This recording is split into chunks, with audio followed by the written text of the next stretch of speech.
I can't believe I'm about to say this on the internet. But I'm gonna tell you something that you probably need to know. Okay, I'm an attorney. I know how contracts work.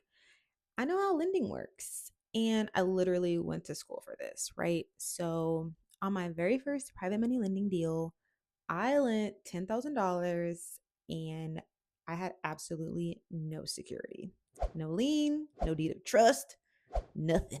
Nothing to see here, please. Just excitement and a prayer. It worked out, but barely, okay? And I got lucky in a way that some of my students did not, right? So today I'm telling you everything because the biggest mistake that I see new private money lenders make almost cost me. And it has absolutely cost others. So let's get into it. Okay, so here's the thing about your first deal.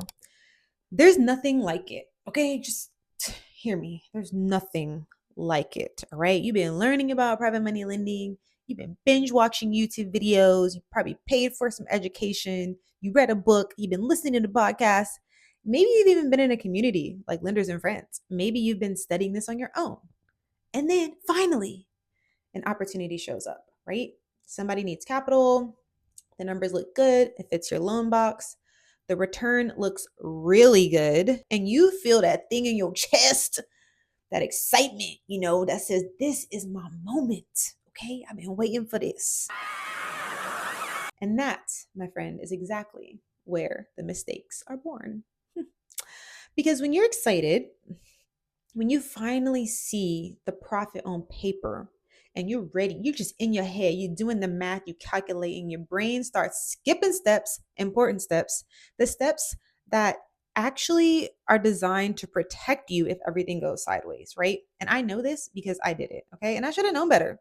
Like, what's wrong with you, girl? So let me explain what I mean when we talk about securing a private loan, right? Because if you're new to this, it might sound super technical, but it's actually a really simple concept. So when you lend money as a private money lender, you want that loan backed by something real, okay? Something specific, real property, equipment, something that is tangible, okay? And you want to do that through a promissory note, which is basically the IOU that lays out the terms of the loan. And you want to do that through some sort of collateral document, a security agreement, a deed of trust, a mortgage deed, depending on the type of loan and your state, right? That second document, that security instrument, that's what actually ties your loan to the property. It is what gives you the right to that asset if the borrower does not pay you back. That combination creates a secured loan, okay? Your money's not just floating out there on someone's word, right? It's attached to a real object, real estate, equipment, something that you can actually act on if you need to. Now, an unsecured loan, that's just a promise, a handshake, maybe a note that says I'll pay you back with no collateral behind it, maybe a piece of Kleenex where you just say, I owe you. You have my word. I promise this is gonna happen. I'm gonna do this for you. I swear to God. So that's obviously not gonna work out. Yeah, no, it doesn't work out. Literally what it is. And if the borrower disappears or the deal falls apart and they just are like, I don't think I want to pay you, right? All you have is that piece of paper and a lot of stress. Okay. That's it. Now, let me tell you what that looked like for me. My first private money lending deal, I was so excited. Okay. The borrower needed $10,000 and the return 40%. 40%. All right. Look, I was doing that math so fast. Okay. 10,000, 40%, 4,000. All right. I had already planned what I was going to do with the money. Okay. Before the ink was dry. Crazy. And that's the problem, right? That is literally the problem. I was focused on what was coming in that I completely glossed over how I was protected if I didn't, right? So this is my very first loan.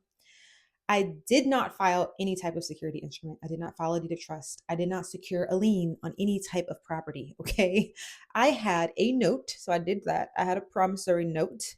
And I had a personal guarantee. Okay, those are the documents I had, and that's cool, right? I was really leaning on vibes and a feeling, right? Because without the security instrument, the formula is broken. It's not secured.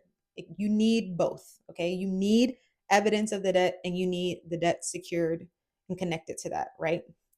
So here's the part where I tell you it actually worked out for me, and the borrower paid me back, and it was all of it. It was the $10,000 in principal, it was the $4,000 in interest, and it was a 6-week loan. So obviously I was ecstatic, right? And I celebrated like I had done everything right, right? Like, wait, the funny thing is I didn't tell nobody I did the loan because I felt dumb. But when I got that money back, I was excited. Okay. But here's what I know now that I did not fully think about then. Okay. I didn't get paid back because I was a smart private money lender. Not saying that I was dumb. I'm just saying my actions were not intelligent. Okay. I got paid back because that borrower happened to be a good enough person and happened to have the money to pay me. It was those two together. It was not strategy, it was luck. And luck is not a business plan, people. It is not a business plan. Luck is not a business plan. Look, I got away with it. A lot of people have not, okay? And I've had students come to me with versions of this exact same story. Same excitement, same great terms, same skipped step, okay? I see it all the time. One of my students, for instance, someone that I actually met at an investment conference and became one of my students, was already a lender in the process, like had already done a $10,000 earnest money loan, had already signed the documents. Everything looked good on paper, no deed of trust, no lien. The borrower ran into trouble and was unable to actually sell the property. And when my student tried to do something about it, tried to get their money back, they were kind of like, oh, we're actually just going to keep it for the next deal. I'm sorry, what? Okay. There was nothing to act against. The loan wasn't tied to anything. They had a note and a story. Okay. That's what they had. And so that's the version of this story where it does not work out. Okay. Where the $4,000 you were excited about becomes a $10,000 lesson. And the heartbreaking part is that it's completely preventable and it's not complicated.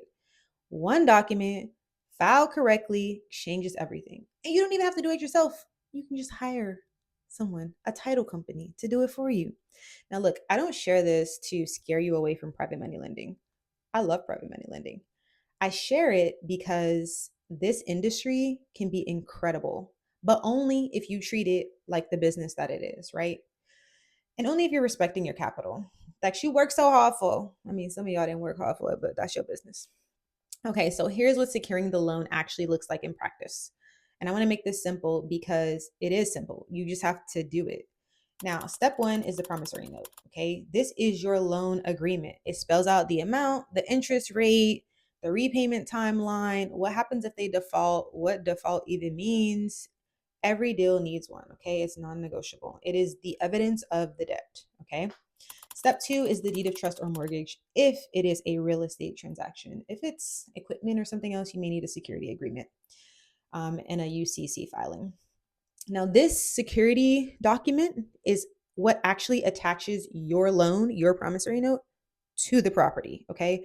It gets recorded with the county recorder's office publicly, which means the world knows you have a claim against that asset. Now, if it's equipment, it's not the county recorder's office, it's probably the Secretary of State. But if the borrower tries to sell or dispose of that asset or refinance that asset without paying you, they can't. Your name is on it. Everybody knows that they owe you money. Okay. Step three is confirming your lien position. Now, first lien means if this property is foreclosed on, you get paid first. You are the first creditor in line. If there's already a bank loan on a piece of real estate, then you'd be in second position, right? Which is a different risk conversation. Okay. So know where you stand before you fund anything. And again, a title company can help you with this. Now, let's be clear. I am an attorney, but I am not your attorney. Okay. So, what I will say is this: work with a real estate attorney in your state, a title company. Make sure that your documents are done correctly Don't try to cut corners, okay? Stop being cheap. Dang. The cost of getting it right up front is nothing compared to the cost of trying to fix it after something goes wrong, all right?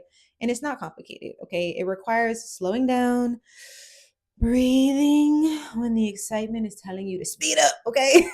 So control yourself. And here's what I want you to walk away with today. A 40% return is amazing. Trust me, I know.